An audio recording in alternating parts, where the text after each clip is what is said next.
Hello all and welcome back to the channel. My name is Tom. I am not a preacher or any kind of famous teacher, just a guy that likes to study the Bible and link scriptures together just using the Bible and seeing where it leads.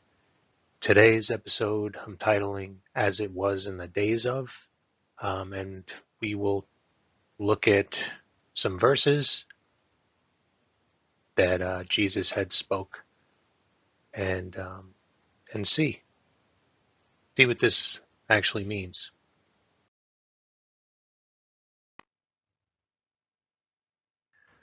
We're going to try to answer this question. Are we in the end days?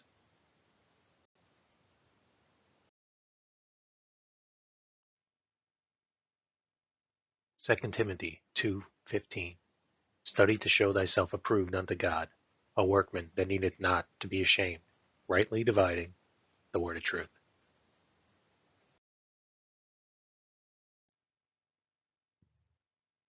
So when Jesus is giving his disciples some answers to questions they had, um, this particular block of verses comes up where Jesus is letting them know what to expect the days to look like when we're in the very last days. Luke 17, verses 26 through 30. And as it was in the days of Noah, so shall it be in the days of the Son of Man. They did eat, they drank, they married wives, they were given in marriage, until the day Noah entered into the ark, and the flood came and destroyed them all. Likewise, also as it was in the days of Lot, they did eat, they drank, they bought, they sold, they planted, they builded. But the same day that Lot went out of Sodom, it rained fire and brimstone from heaven and destroyed them all. Even thus shall it be in the day when the Son of Man is revealed.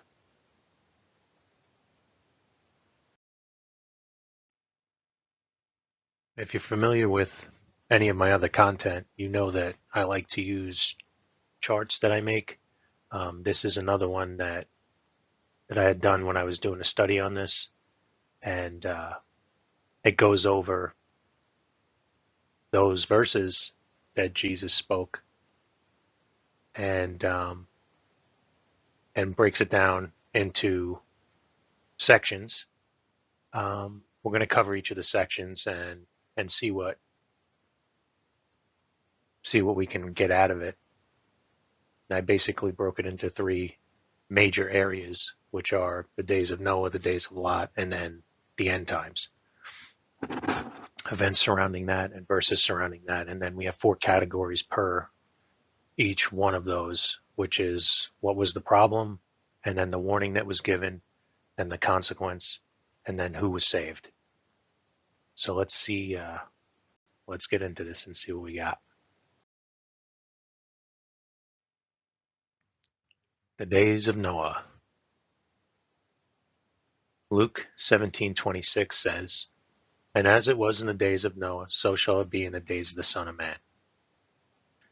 So we know that during the days of Noah, there was some crazy things going on. We know that there was a rapture during this time. We know that there was a major event that happened. So a key component of the days of Noah would be a rapture. We know that there was a flood, and we know that there was some wickedness going on. So the problem here, Genesis 6:5, and God saw that the wickedness of man was great in the earth, and that every imagination of the thoughts of his heart was only evil continually. And we have Genesis 6:11, the earth also was corrupt before God, and the earth was filled with violence. So that's the problem. The warning that God gives, Genesis 7:1, and the Lord said unto Noah, come thou and all thy house into the ark, for thee have I seen righteous before me in this generation. Genesis 7:4, for yet 7 days, and I will cause it to rain upon the earth 40 days and 40 nights. And every living substance that I have made will I destroy from off the face of the earth. So we have God sending a warning of what he's about to do. And we have the consequence. Genesis 7:10. And it came to pass after 7 days that the waters of the flood of the earth were upon the earth. Luke 17:27. They did eat, they drank, they married wives, they were given in marriage until the day Noah entered into the ark, and the flood came and destroyed them all. So we have the consequence being issued. And who was saved through this? We have Genesis 5:24. And Enoch walked with God, and he was not, for God took him. So there's the rapture of Enoch, who I believe is a rapture typology or picture of the church to come, and the removal of before tribulation. Genesis 7:23. And every living substance was destroyed, which was upon the face of the ground, both man and cattle and creeping things, and the fowl of heaven. And they were destroyed from the earth. And Noah only remained alive, and they that were with him in the ark, which we know are 8 souls. Noah, his wife, his 3 sons, and their wives.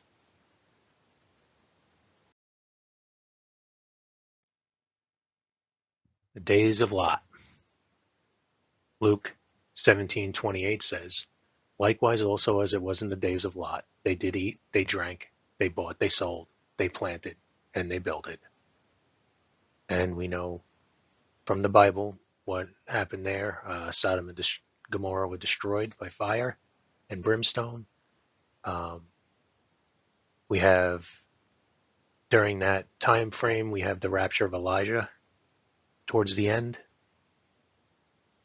right before the first temple was destroyed.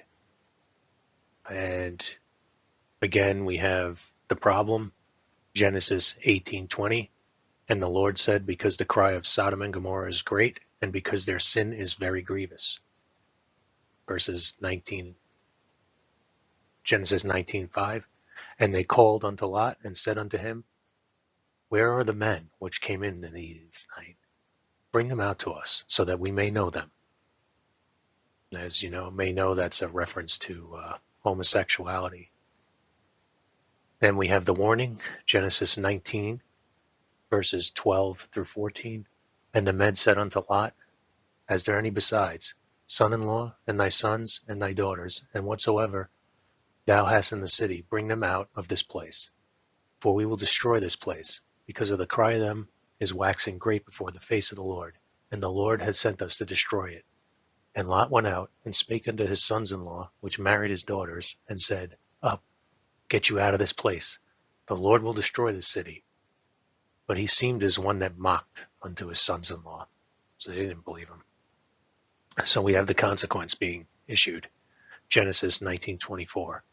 Then the Lord rains upon Sodom and Gomorrah brimstone and fire from the Lord out of heaven.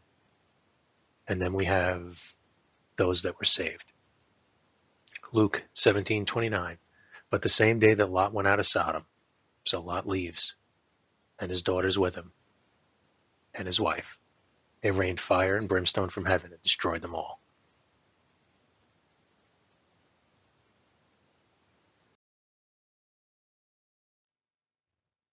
Now we come to the end times, which I believe is the time that we're living in right now, and similarities to the days of Noah and the days of Lot, as the words of Jesus signified how we would know that we're in the end times, that it would be like the days of Noah and the days of Lot. And obviously I didn't go into every tiny little detail of the Nephilim and the angels and the days of Noah and DNA and all that other stuff.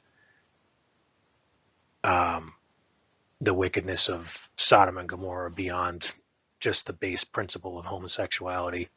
But these are obviously things we can clearly see today in our world that are being embraced and celebrated. Matthew 24:33 reads, so likewise, ye, when you see all these things, know that it is near, even at the doors. So if we're noticing this stuff going on, you can know that it's near, that Jesus is coming. You could see I broke the end times up into three categories or three subcategories. We have the church age, which is where we're living right now. This time period, we have the tribulation period, which comes right after the rapture of the church, and then we have the millennial reign. And that whole period of time is the end times, according to what the Bible states. Um, this period of time began after Jesus made the sacrifice for us, for our sins, and shed his blood so that we could be saved. And then he rose again the third day, conquering death, and lays that gift on the table for all of us. We can see the problems that are going on right now in 2 Timothy 3:1-7. This know also that in the last days perilous times shall come, for men shall be lovers of their own selves, covetous, boasters, proud, blasphemers, disobedient to parents, unthankful, unholy, without natural affection, truce breakers, false accusers, incontinent, fierce, despisers of those that are good, traitors, heady, high-minded, lovers of pleasures more than lovers of God, having a form of godliness, but denying the power thereof. From such turn away. For this sort are they which creep into houses, and led captive silly women, laden with sins, led away with diverse lusts, ever learning, and never able to come to the knowledge of truth. Then we come to the warning given by God that we can look back to days of Noah, days of Lot, and know that it's near, even at the doors. Matthew 24:39 reads, and knew not until the flood came, took them all away. So shall the coming of the Son of Man be. Matthew 18, verse 11. For the Son of Man is come to save that which was lost. Speaking of Jesus. John 3, verse 17. For God sent not his Son into the world to condemn the world, but that the world through him might be saved. So we need a Savior. And God sent the Savior, Jesus Christ. Mark 13, verse 10. And the gospel must first be published among all nations. Another warning, the gospel spread all over the world. It's rare to find anyone that has never heard of Jesus Christ and what he did for them. And after the warning, we come to the consequence that's going to be issued. Matthew 24:21. For then shall be great tribulation, such as not was seen since the beginning of the world to this time, no, nor shall ever be. Revelation 20:15. And whosoever was not found written in the book of life was cast into the lake of fire. Who's getting saved through this? We have the rapture. 1 Thessalonians 4:17. Then we which are alive and remain shall be caught up together with them in the clouds to meet the Lord in the air, and so shall we ever be with the Lord. Revelation 24. And I saw thrones, and they that sat on them, and the judgment was given unto them, and I saw the souls of them that were beheaded for the witness of Jesus and for the word of God, and which had not worshipped the beast, neither received his image in their foreheads or in their hands, and they lived and reigned with Christ 1,000 years. Revelation 21:1.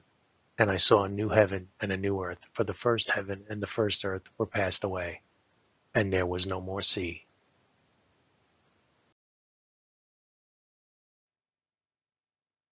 So looking around at the world today and what is being embraced, can we answer the question, are we in the end days, accurately? With all the stuff that went on during Noah's time, with all the stuff that went on during Lot's time, is that not being reflected in today's world? I would argue yes.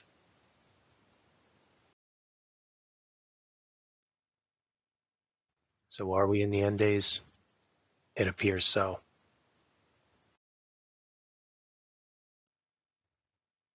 And that can only mean one thing.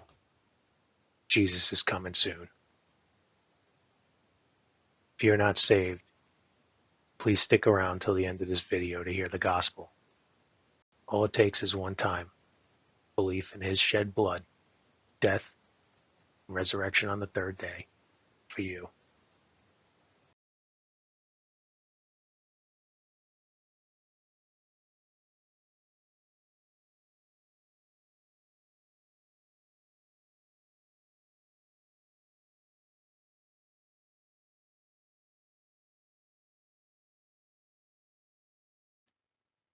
The gospel of your salvation. Realize your need for a Savior. Take a walk through the Ten Commandments and realize that you are a sinner. Because you're a sinner, if you die in those sins, you will end up eternally separated from God in a place called hell. You must repent or change your mind about your condition. Your sin will send you to hell, whether you believe in it or not.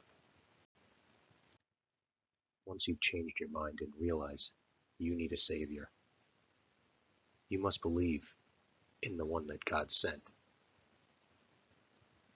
God sent his only begotten Son, Jesus Christ, to save a dying world. He shed his blood and died for your sins. He was then buried and resurrected on the third day. He was then seen by more than 500 eyewitnesses at once, who testified that he is alive forevermore. He is the hand that is trying to save you from the pit. Believe on Jesus now and be saved forever. Once you believe this, call out to Jesus to save you, or simply just ask him, and he will.